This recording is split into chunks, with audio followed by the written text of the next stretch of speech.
Friends, welcome back to our channel. Friends, ఇవాళ వీడియోలో నేను 3 వెరైటీ దోశ ప్రిపేర్ చేస్తున్నాను. ఫ్రెండ్స్, మనం ఒక్కసారి దోశ బ్యాటర్ ప్రిపేర్ చేసుకుంటే 2 or 3 days వరకు మనం దోశలు వేసుకుంటుంటాం. ఫ్రిడ్జ్లో స్టోర్ చేసుకున్నప్పటికీ ఆ దోశ బ్యాటర్ పుల్లగా అవుతుంది. అలా పుల్లగా అవ్వకుండా ఉండడానికి దోశలో ఏ ఇంగ్రీడియంట్స్ వేయాలి, ఎలా స్టోర్ చేసుకోవాలి అనేది నేను నా అప్కమింగ్ వీడియోలో పోస్ట్ చేస్తాను. జస్ట్ మీరు నన్ను ఫాలో అయితే చాలు ఫ్రెండ్స్, అటువంటి వీడియోలన్నీ మీరు చూడొచ్చు. అండ్ ఇప్పుడు మనం దోశలోకి వెళ్దాం. నెంబర్ 1 ఉత్తప్పం దోశ. ఫ్రెండ్స్, అందరూ బ్యాటర్లోనే ఆనియన్స్, చిల్లీస్ అన్నీ వేస్తుంటారు. బట్ నేను అలా వేయను, దోశ పైన వేస్తుంటాను. ఇలా దోశని స్ప్రెడ్ చేసి ఆయిల్ అనేది అప్లై చేయాలి 1 స్పూన్. అండ్ ఇప్పుడు red chilli chutney. Friends, red chilli chutney, coconut chutney ఇవన్నీ నేను మన ఛానల్లో పోస్ట్ చేస్తాను, తప్పకుండా చూడండి. ఆనియన్స్ వేస్తున్నాను, సన్నగా తరిగిన ఆనియన్స్ అండ్ సన్నగా తరిగిన చిల్లీస్,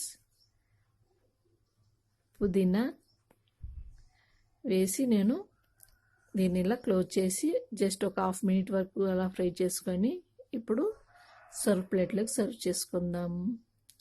మన ఉత్తప్పం దోశ రెడీ. ఇప్పుడు టేస్ట్ చూద్దామా ఫ్రెండ్స్. చాలా ఎమ్మీగా, చాలా టేస్టీగా ఉంటుంది. ఇలాంటి వెరైటీ దోశలు ప్రిపేర్ చేసి పెట్టండి, పిల్లలు చాలా ఇష్టంగా తింటారు friends. Have a bite. Dosa number 2 masala dosa. Friends, ఇలా దోశ బ్యాటర్ని ప్యాన్ పైన వేసిన తర్వాత గరిటెతో కాకుండా ఇలా గిన్నెతో కానీ గ్లాస్తో కానీ స్ప్రెడ్ చేయండి. అప్పుడే మనకు దోశ అనేది చాలా క్రిస్పీగా, క్రంచీగా అండ్ పల్చగా వస్తుంది. ఇలా మసాలా దోశనే కాదు, టోపీ దోశ, పేపర్ దోశ వీటన్నిటికీ ఈ ట్రిక్ ఫాలో అవ్వండి. ఇలా చట్నీ అనేది అప్లై చేస్తున్నాను. ఇలా నేను పొటాటో మసాలా వేసాను అండ్ 1 స్పూన్ ఆయిల్ వేసి నేను చూపించే విధంగా ఫోల్డ్ చేసుకోండి friends.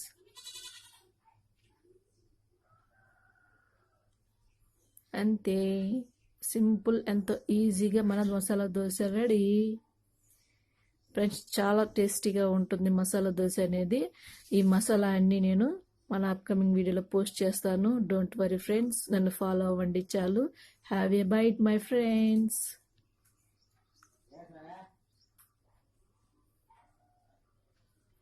Dosa number 3 egg dosa. Friends, ఇలా బ్యాటర్ని ప్యాన్ మీద వేసిన తర్వాత ఇందులో రెడ్ చిల్లీ చట్నీ ఒకసారి ప్రిపేర్ చేసుకుంటే మనం ఇలా వెరైటీగా చేసుకోవచ్చు. అండ్ ఎగ్ అలానే వేస్తున్నాను. ఫ్రెండ్స్, నేను చట్నీలో మనం సాల్ట్ వేసాం కనుక ఇప్పుడు ఎక్స్ట్రాగా సాల్ట్ వేయనక్కర్లేదు, అలా స్ప్రెడ్ చేస్తే చాలు. నేను అలానే చేస్తున్నాను, బట్ మీరు పైన ఆనియన్స్ వేసుకోవచ్చు. నేను జస్ట్ ఎగ్ మాత్రమే వేస్తున్నాను. ఇలా చేస్తే చాలా ఎమ్మీగా ఉంటుంది. అండ్ మన ఎగ్ దోశ రెడీ. సర్వ్ ప్లేట్లో సర్వ్ చేసుకుందాం. టేస్ట్ చూద్దామా. చాలా టేస్టీగా, చాలా ఎమ్మీగా ఉండే మన ఎగ్ దోశ రెడీ. ఫ్రెండ్స్, మనం దోశలు ఇలా వెరైటీ చేసుకుంటే పిల్లలు ఎంతో ఇష్టంగా తింటారు. Have a byte. ఫ్రెండ్స్, మీరు కనుక నా వీడియో ఫస్ట్ టైం చూస్తున్నట్టయితే కింద రెడ్ కలర్ సబ్స్క్రైబ్ బటన్ ఉంటుంది, దాన్ని క్లిక్ చేయండి. వెంటనే గంట సింబల్ వస్తుంది, దాన్ని ప్రెస్ చేయండి.